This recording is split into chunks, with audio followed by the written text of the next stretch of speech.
12:45. So I wonder what it'll show on the dash cam.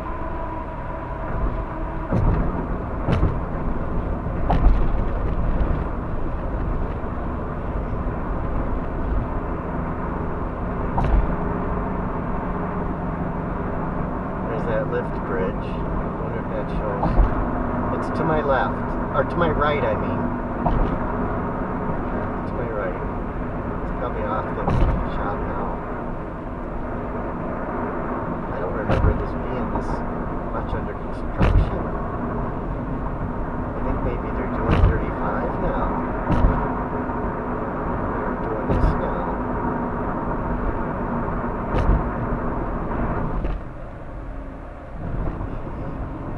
I don't remember this. I think this is new.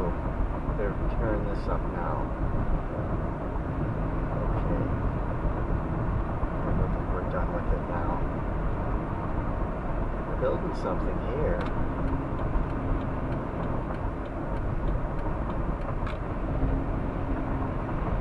Okay.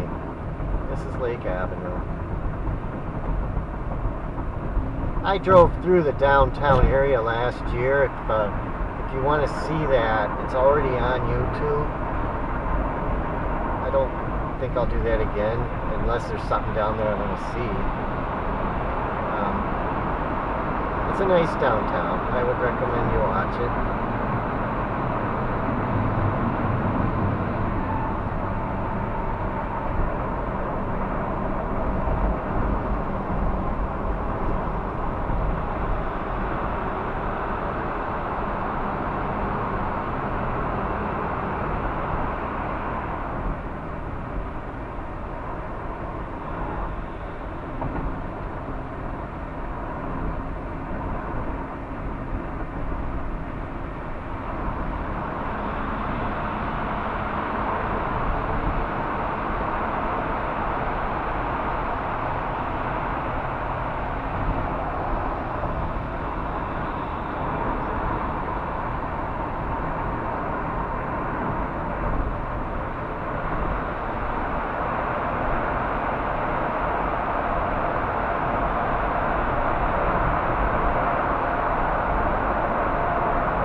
Superior,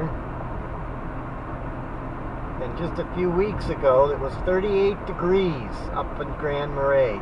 The water was 38 degrees just like 2 weeks ago or something like that.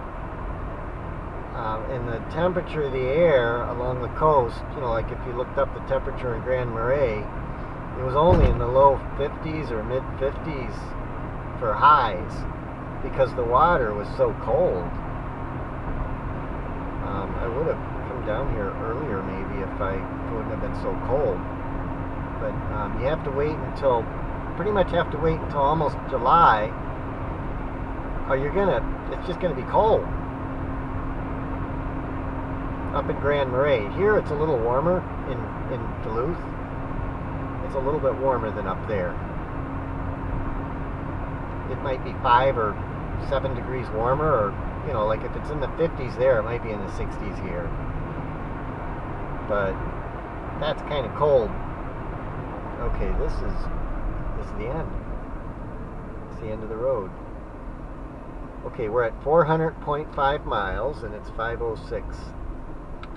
Now we got to drive through like the north end of town.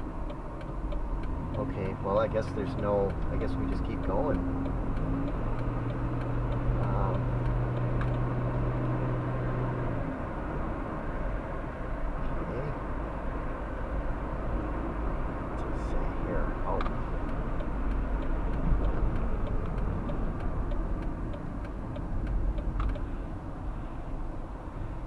Right lane closed. They're doing tree trimming.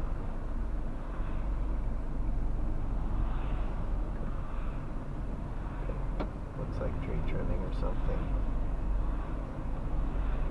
Are they doing something with the sewers? Or something like that. Turn turn lane. Maybe we should stay out of that lane. They might be doing more.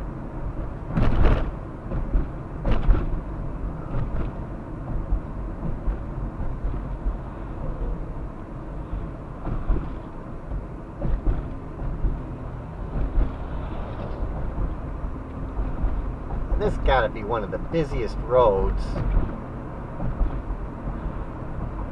and it's where all the wealthy people live, and they got all this traffic going through here to go to the northern shore. There's no room for a main road in here. There's not enough. I mean,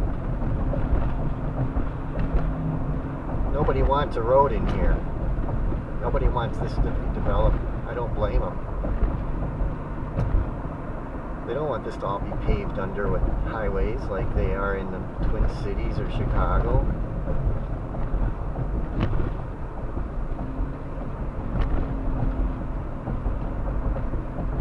And they're building, these are new here, these buildings here are new. I go through here every year. I've been going through here for like, I don't know, 6 years. I don't know if I went through here in 2020 or not. May not have. But I've been going through here whenever I could go through. I went. I know everything got shut down. I mean, you could go up here in the Roni though. There's nobody up here to. Probably the safest place to go if you got a virus or whatever, because you're pretty much up here just by yourself. But you couldn't eat out or anything back then.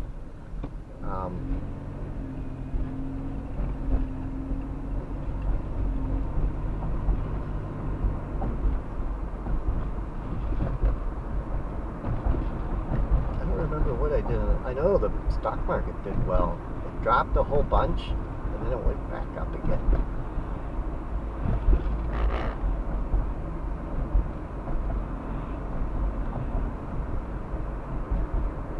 The stock market did real well. I made money with Tesla. That's when I was making money. I made a lot of money on Tesla.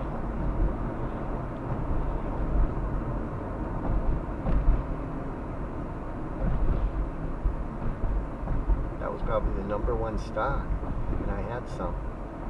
I bought a portion of it. I bought just a normal size, decent sized portion, but not a huge amount, and that got to be worth some money.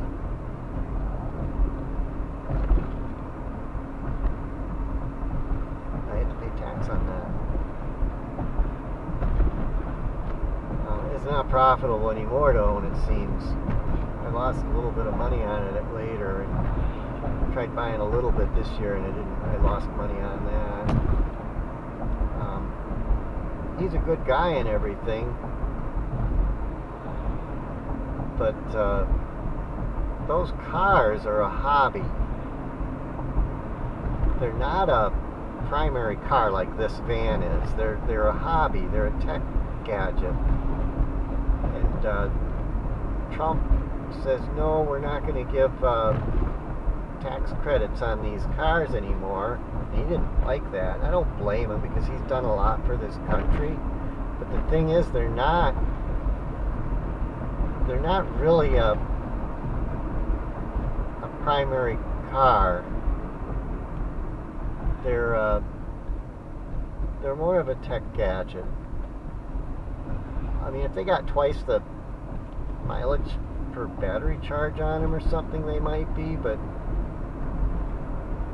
they're very heavy, and they're like twice as heavy as a regular car, and they're hard on the roads. I don't think they're the answer to our energy problems or whatever,